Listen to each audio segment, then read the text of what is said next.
हमारे साथ जुड़े रहने के लिए न्यू न्यूज के YouTube चैनल को सब्सक्राइब कीजिए, साथ ही बेल आइकन को दबाइए न्यू न्यूज की खबरें सबसे पहले देखने के लिए।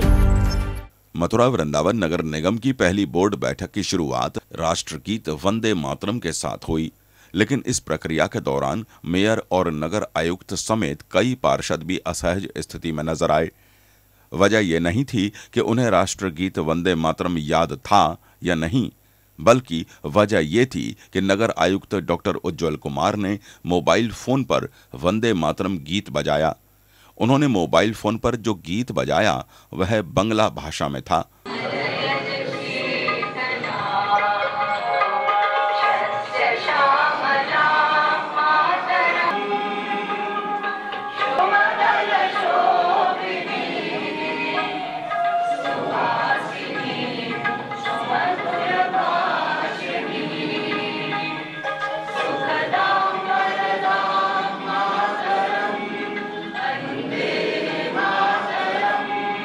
इस वजह से उसका उच्चारण करने में असुविधा हुई।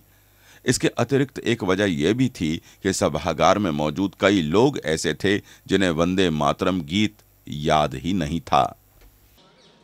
मथुरा वृंदावन नगर निगम की पहली बोर्ड बैठक जब समाप्त हो रही थी तो उसके बाद उस दौरान कुछ गहमा गहमी हुई और मैं कुछ चीज़ें सोच के बैठा था कि मैं अभी समापन के बाद क्या क्या करूंगा, लेकिन उसी बीच में कुछ लोग चले गए, कुछ मेरी पकड़ में नहीं आए, कुछ लोग मिल पाए हैं और इन्हीं से मैं बात कर रहा हूँ। आज मैं बता दूं कि आज बोर्ड बैठक की शुरुआत राष्ट्रगीत वंदे मातरम के साथ हुई और ऐसा लगा कि नगर निगम प्रशासन या मेयर मुकेश आर्यबंधु पूरी तरीके से तैयार थे कि इसी गीत के साथ हो और इसको लेकर के कोई बुराई नहीं कही जा सकती है, लेकिन लगता था कि एक जो ट्रेंड चला आ रहा है या कल्चर चला आ रहा है उसको उन्होंने आगे बढ़ाया और उसमें राष्ट्रगीत को गाने में गर्व का ही अनुभव होना चाहिए। लेकिन उस पूरी प्रक्रिया के दौरान कहीं ना कहीं कुछ खामियां देखने को मिली। पहले तो मैं इन लोगों को हमारे साथ, देखिए मैं परिचय करा दूं, हमारे साथ 3 पार्षद हैं। आप भारतीय जनता पार्टी की पार्षद हैं नीलम अग्रवाल और ये माला माहौर जी हैं वार्ड नंबर 4 से, आप वार्ड नंबर 26 से हैं कमला माहौर जी। अभी पहले इनसे बातचीत कर लेता हूँ। कमला माहौर जी, आप अंदर जब बोर्ड बैठक में आप भी थी? हाँ। वहाँ वंदे मातरम गीत गाया गया था? हाँ। क्या आपने वो गीत गाया? हाँ, थोड़ा सा गाया। अच्छा, पूरा क्यों नहीं गा पाई? समझ में नहीं आए। समझ नहीं।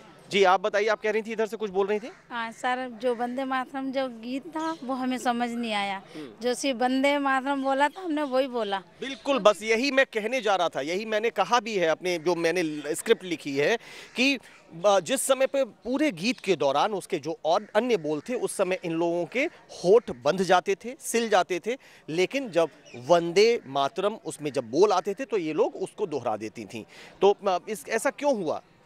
सर उस जो गाने के बोल हमें थोड़ा समझ में ही नहीं थे कि क्या वो बांग्ला भाषा में थे। अब भाषा तो अलग, हिंदी में नहीं था। नहीं, हिंदी में नहीं था। मैं उसको स्कूलों में जो हम स्कूलों में गाते थे वो भाषा में नहीं था, इसलिए हम नहीं गा पाए।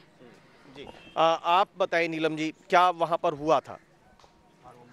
वंदे मातरम बोला गया था, वहाँ पर सभी ने गाया था, जिसको आता है उन्होंने सभी ने गाया था। वंदे मातरम अच्छे से गाया था। वंदे मातरम तो हमारा ही खुद का गीत है, ये तो सभी ने अच्छे से गाया था। मैं इस बात को कहीं पे भी उस तरफ नहीं ले जा रहा हूँ जिस तरीके की आजकल तमाम चर्चाएं बन जाती हैं।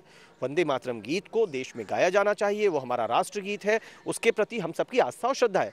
और ये भी है कि यदि किसी को नहीं आता तो वो अपनी शर्मिंदगी जाहिर कर सकता है, सीख सकता है, गा सकता है।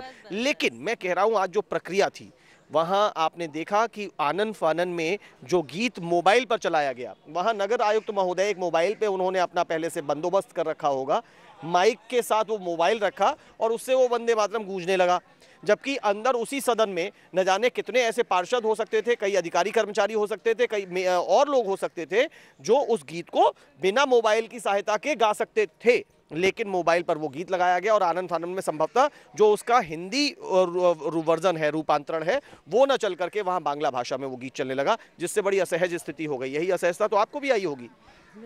और आप इस बात से इनकार नहीं कर सकती क्योंकि जब हमारे साथी बलराम कैमरा चला रहे थे तो अक्सर करके आपका भी हमने होठ सिला हुआ देखा था आपने।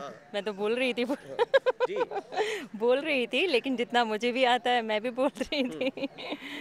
तो ये आपको लगता है कि ये थोड़ा जल्दीबाजी में गड़बड़ हो गई? हाँ, मेन बात जल्दीबाजी थोड़ी हो गई थी, थोड़े समझने में लोगों को दिक्कत हो रही थी। जो मोबाइल में अगर खुद गाया जाता तो ज़्यादा अच्छा आसानी से लोग गा सकते थे, क्योंकि रिपीटेशन होता है तो लोग आसानी से गा सकते हैं। और बहुत से लोग मेरे ख्याल में अंदर 70 पार्षद समेत अन्य जो लोग थे उनमें से बहुत सारे ऐसे लोग रहे होंगे जो बड़े आराम से धारा प्रवाह गा सकते हैं। हाँ, बिल्कुल बिल्कुल।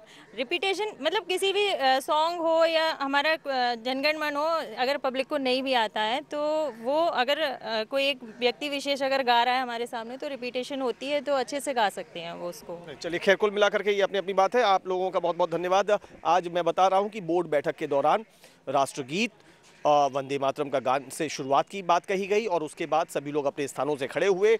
इस बीच में देखने को मिला कि नगर आयुक्त उज्जवल कुमार ने एक मोबाइल फ़ोन निकाला, उस पर वो गीत बजना शुरू हुआ, उसके संग माइक लगा दिया गया, लेकिन वो गीत बांग्ला भाषा में था, जिसका उच्चारण करने में सभी पार्षदों को, अन्य लोगों को वहाँ दिक्कतें आ रही थीं। जितनी शब्द जो अभी तक गीत सभी लोग बचपन से गाते आए हैं, जिन पंक्तियों को गाने में बिल्कुल सहजता थी उसको तो सभी ने मिलके गाया।